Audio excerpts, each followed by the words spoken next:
Hey Sunny fam, what's up? Welcome back. I'm Sydney, your Sunny trainer, and today I'm gonna be talking to you guys about the difference between the Row and Ride and the Row and Ride Pro Resistance. We've been getting tons of questions about this, so I am going to give it to you straight, give you all the answers that you've been looking for. All right, so if you guys are familiar with the standard Row and Ride, then you know that this machine has 3 different levels of resistance. All right, that resistance is coming from a resistance band. All right, and we have 3 different resistance bands. Each resistance band is 22 pounds approximately. So each time you add a resistance band, you're adding on 22 pounds of resistance. So all 3 resistance bands would be 66 pounds of resistance in total. All right, the one thing that you're going to notice when you use the resistance on this machine is that it's nice and smooth. So as you're moving on the machine, you really have control over the speed of your workout, which is really nice because it makes this machine great for either doing slow and controlled movements for a resistance workout or doing quicker movements for a cardio-based or HIIT style workout. All right, with this machine, you're going to be at the highest tension when you're in hip extension. So I'm gonna show you what that looks like. We come down into our squat, and as we are squeezing up and away, we are going to be at the highest tension when we're in the highest position of that squat, which is really nice because we're maximizing the use of those glute muscles, which are activated at their most when you are in that hip extension position. All right, so we want to make the most of those, so make sure that you squeeze your glutes at the top of each squat. So that is our Row and Ride. With our Row and Ride Pro, we have 12 levels of resistance, so we have a lot of options with this machine. The resistance is going to be hydraulic based, so it's going to feel a little bit different than the regular Row and Ride. All right, we have 12 total levels, and at level 12, you're going to be all the way up to 202 pounds. So the resistance on this machine is going to be a lot higher than the regular Row and Ride.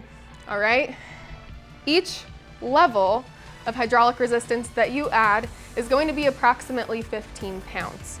All right, so let's hop up on this machine, give it a whirl. All right, so when you are at a level 1 of resistance, you're already gonna be at 38 pounds. So it's going to start you off a little higher than when you're starting off on that Row and Ride at the first band of resistance, 22 pounds, okay? With the hydraulic resistance, it is going to be a little bit slower because you're working at the mercy of the speed of that hydraulic resistance, and the higher that you turn up that resistance, the slower it's going to go because the harder it is, right?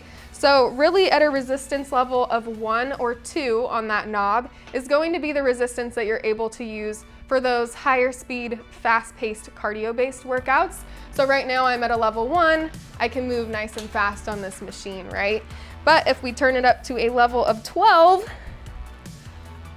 which is 202 pounds, really rough. I am struggling to get this up.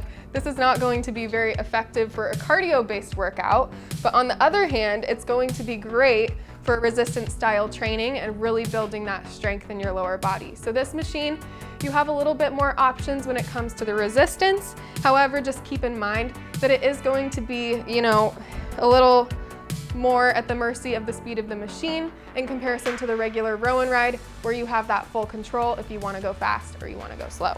All right, the other great thing about the Row and Ride Pro is that we have these awesome resistance bands on the front of your machine. So that gives us a lot more options than the standard Row and Ride when it comes to some of those strength training exercises.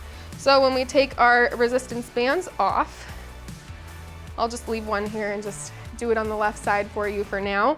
We can use this resistance band to do a lot of different exercises. So if you want to use it for your upper body, we can use it to do some bicep curls. We can do some little bent over rows here, shoulder raises.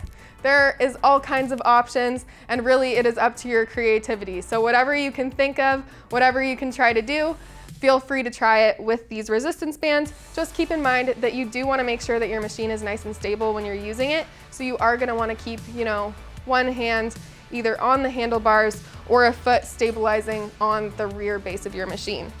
All right, we can also use it for lower body, which is really fun. So if you're into training up those glutes, which I know a lot of you are if you're interested in the row and ride. It's really nice to have this option because we can work the inner thighs, the outer thighs, as well as some of those side booty muscles here. So we can do some side kicks, working on that abduction. We can also do some little adduction, working on those inner thighs there, or we can do some kickbacks, all right? So those are just a few of the ideas of things that you can do with these resistance bands. Like I said, it's really up to your creativity, so there are tons of ways that you can use them. So I encourage you to get creative at home, come up with your own exercises and kind of play around with the resistance bands on here. They're lots of fun. All right, so that is the difference between the Row and Ride and the Row and Ride Pro Resistance. They are very different, but the great thing is that you can use them to achieve a very similar result. All right, thank you guys so much for joining me today. I hope you enjoyed this video. We'll see you guys next time.